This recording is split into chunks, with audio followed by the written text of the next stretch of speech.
Hello, this is T Mentor Food. How's everyone doing today? Again, Happy New Year to everybody. Great. This is a new year for us, for people that are healing from narcissistic abuse. This is a new year, so that means it's a new day. It's a new experience. It's a new eye opening, enlightening experience. It's a new day for you and I to start knowing ourselves in a better way. And what better way to start doing that? And is by, getting to know ourselves. Shakespeare quote, he said that to thine own self be true. So I'm sure you guys probably heard that quote before, but it is so very powerful. To ourselves, we must be true. And that word true really stands out for me. It stands out simply because when we're not being true to ourselves, then we're obviously are being false to ourselves. And if we're being false to ourselves, then that means we are bringing false things and false people and false situations and circumstances around us. And so that means that we're like kind of in delusional land. We really haven't quite walked into or awakened to our real us, our real experiences that we are supposed to experience. So this video is about after the narc abuse. Now it's time for you to start knowing you. It's time for you to start waking up for you, to you. And so how do we do that? How do we start waking up to ourselves and really loving the people that God created us to be? How do we start loving ourselves? Well, we love ourselves by just getting into ourselves and, by praying that we can change and ourselves. We are created by the Most High God, and He created us, and it is good. It is very good how He created us. But I know not only did He create us, but He put great gifts inside of us and great talents inside of us, and He put great little you and I's inside of us. And so those you and I's inside of us is people to love, you know. But we must love ourselves first. Being in a narc abuse environment, you're always looking on the outside. You're always looking on the outside for people to love you. You're always looking on the outside for people to accept you, and a lot of us fell into a lot of depression and to a lot of areas that were not safe for us because we thought that the outside world could save us or could love us or could cherish us or appreciate us. We didn't know that all those things are already inside of us. And if we start loving on ourselves and if we start taking our life back and if we start living from the inside out, then we can start to appreciate the people that we are. So that's what this video is about. We got to start appreciating ourselves. I know being in a narc abuse environment, it keeps us low level living. We're at the bottom thinking that if these crumbs fall down on me, then and I catch them and I eat on them, then that's good enough for me. I don't need any more. We don't think high level living. We think that we can't sit at the table, that we have to be sitting on the floor all the time. And so that mentality and that thinking is thinking of wrong, of not loving ourselves. It's thinking of hating ourselves. So now, we are going to be true to ourselves. We're going to love ourselves in every way. And sometimes loving ourselves is not all a joy ride. It's not a peaceful ride because we're finding out things about ourselves that may be a little bit, not accepting at first. Like we may find out that we're really, we have a lot of anxiety going on. We're worry wards. We worry about everything. We find these things out and then we start looking at our life and we see that it's true, that we are like really high strung in the anxiety department. Well, we're like that because we probably, as little children, didn't have the security or feel secure around our parents. And so we were always felt to be made to feel like we were walking on eggshells. And so that part of us, finding out that part of us, probably don't seem too good in the beginning, but as time go on, we can learn different exercises to start accepting ourselves in that area too, and also start to learn different tactics and different things that we can do to kind of curtail that, to kind of not be a worry ward all the time. We have to start finding peace practices that we have to do. And then we have to start knowing that we cannot control everything. We cannot control other people. We cannot control circumstances and situations. And so when we start finding out that we cannot control, what people are going to do, what they're going to say, we cannot make people do what we want them to do, then we can start seeing that that part of us we can take back, and we can start loving ourselves with that. We can start controlling ourselves and only what we want to do and what we don't want to do. So then by doing that, that will lower some stressful things in our life and in our mind, and then that will stop us worrying about something so much when we really find out that we can't control other people, that we can only start controlling ourselves. So when we start finding out those different things about us, it's a lot to love, and it's a lot to learn to start doing things that to help us not be so stressed out. But and then again, the other flip side of being stressed out or being stressful or finding that out about ourselves is that we are caring people. We love a lot. So when we love a lot, we're always riding on this high wave of life, this high wave of stressful life, because we really have antennas to love everything and love everybody. But when we start to figure out that we cannot love people to the point of us stressing out, and that we have to take that back into ourselves, we have to go back into ourselves and seek for that peace, then we will start loving ourselves in that area, and our pressure will go down, and whatever else is going on with our body, it will start to change, because we will start to see that we can care, but we cannot care to the point of it almost, stressing us out or taking us out or making our health not what it should be. Also, loving ourselves, we have to start telling ourselves the truth. We have to not cover up things with a lie. I know me, it was quick for me to, when it came to jobs or something like that, it was always quick for me to tell a lie, and I really didn't think much of it in the beginning, but as I kept doing it, it wasn't like I was, oh, I'm a lie about this. It wasn't like that. It just naturally came out of me. So it was just not like a habitual thing. It's, I'm not a liar. I'm not considered to be a liar. That's not what I'm saying. But, I would lie about some things. And so, but as I'm on this healing road, I'm starting to see that I have to stop doing that in order to really love myself fully. I have to stop lying. I have to start telling the truth, no matter how painful it is. If I know something, and I would lie about the skills that I had. I would just lie about, knowing a certain skill. But I'm finding out when you do that, you're only hurting yourself versus helping yourself. So if it's something you don't know, just say you don't know it. And this is me talking to myself. I have to say, Tracy, if you don't know something, just say you don't know it. You don't have to feel like you know everything when you don't know it. And so I'm loving myself and loving yourself.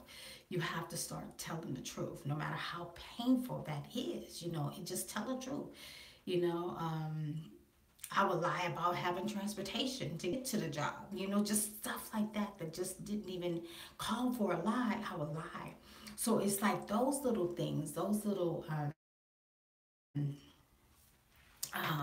this for the vine will hurt you in the long run. It will not be beneficial to you. So we have to start telling ourselves the truth. The truth has to start coming out of us in every situation, no matter how painful it is, no matter how embarrassing it is, no matter what. We have to let go of that ego thinking and let go of that flesh. And so we can start walking into being the truthful person that we were meant to be, which is a beautiful person that it has life and that has a purpose on this planet. So I had to start doing that by telling the truth. That's loving myself too.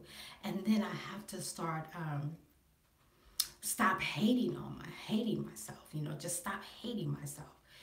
Stop talking down on myself. Stop being negative with myself. Just start loving and appreciating everything about me. Don't talk about my body, about that. And so you too have to start doing that. And that's being true to yourself, by accepting everything about you because it is very good.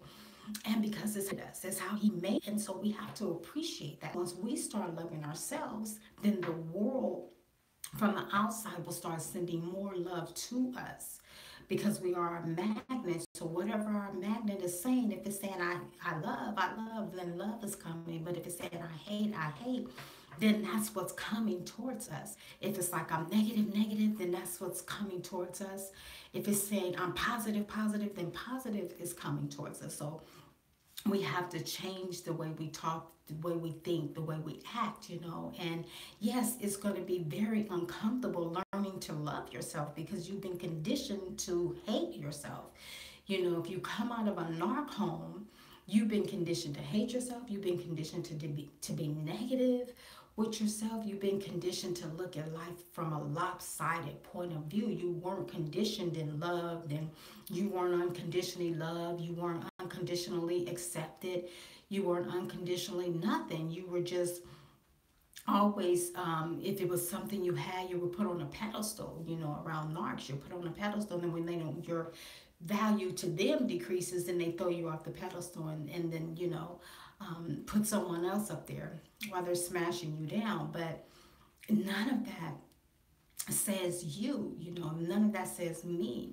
So we have to learn to love ourselves, and it will be uncomfortable, but we can do it anyway. We can love ourselves. We can learn to look at ourselves in a great light, and that is being true to ourselves. That's not allowing someone's opinion to affect how we feel about ourselves.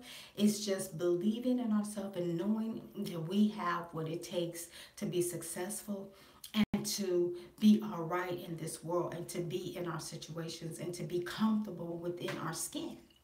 That's being true to yourself, loving yourself regardless of if anyone loves you, if the world don't love you, if the family members don't love you, if the boss don't love you, you gotta still, and I have to still love myself, so that's being true to ourselves, just accepting everything about us, and most importantly, knowing that we have a purpose here.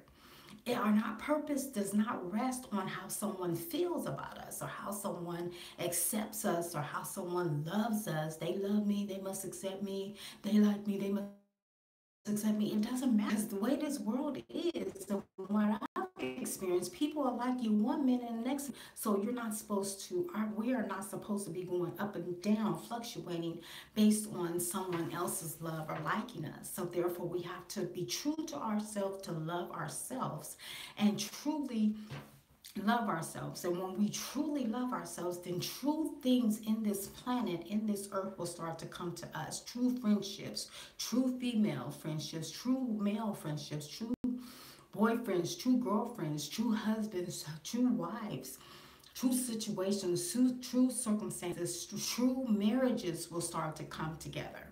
When we truly start loving ourselves, that's when life will unfold for us in a healthy, bountiful, plentiful way. And you and I have these qualities in us to love ourselves. We just have to take time every day and to stand in the mirror and say, I love and accept you just as you are. And we have to spend quality time with ourselves. We have to, if we want romance, we have to romance ourselves, take ourselves out to dinner, buy ourselves dinner, order flowers, have flowers come to our home, come to our office. We have to love ourselves, romance ourselves. And so when someone comes into our life, we are whole enough to not be expecting that from someone, because we've already given it to ourselves and we are still giving it to ourselves. And so we won't put people in, well, you, or I'm expecting something for you because I cooked this good meal for you and you need to do something for me. No, because single or not single, we are one individual, and one individual, we are whole. We are whole already. We are complete. We do not need another person to complete us. We are already complete. You and I are not split in half, and walking around with one arm, one leg, one eye, half a mouth, half a nose, half a face, and no, we're whole. We got two eyes, two ears, two whole mouth, and a body, two arms, two legs, 2 feet. We have wholeness already. So in order to start receiving that, we have to be whole and complete and true to ourselves. Can do it. Can do it. Do not look for someone else to do something for you that you can do for yourself. You don't need anyone to do something for you. You don't need a man or a woman to take you out to dinner. You don't need to do that. It's nothing wrong with that. It's healthy, but it's more healthier when you are loving yourself, your true self, and then that other person comes into your life and they're whole as well, loving themselves. Now you have set yourself up to have a healthy relationship versus unhealthy relationships. Okay, so I hope this video has helped somebody. You guys stay on your healing journey. You are doing a great job. I'm very proud of you, and I'm proud of myself too. God is bringing us, he's bringing us along, and the one that put us on this pathway to liberty and freedom and justice, he began a good work in us. This is in Philippines. I'm going to read a scripture. I love my scriptures. Philippians 1:6. This is God speaking. Being confident of this very thing, that in he which hath begun a good work in you will perform it into the day of Jesus Christ. So God has started a good work in you and I. He has started by showing us what we've been. He's given us that gift, what we've been in, but he's also given us a gift to make a choice to change, to change, to be better, to change by forgiving those people and forgiving the narcissist and forgiving all those people that have abused you. And most importantly, forgiving yourself. That's another being true to yourself, by forgiving yourself. It doesn't matter what you've done or how long you've been. It doesn't matter. You are worth it. And once we start forgiving people, then we start taking off and living, because we're removing all that darkness out of us. And therefore, we're able to fly like butterflies and accomplish a lot. Okay, I'm very proud of you. Stay on your healing journey. You can do it. Come on. Unless you are not. Please like, share, subscribe. And if you love this video, I would love for you to leave a comment. Let me hear your steps for this new year. Let me hear your fresh food plates that you have decided to eat on, because it's a good decision. Okay, so God bless you all, and be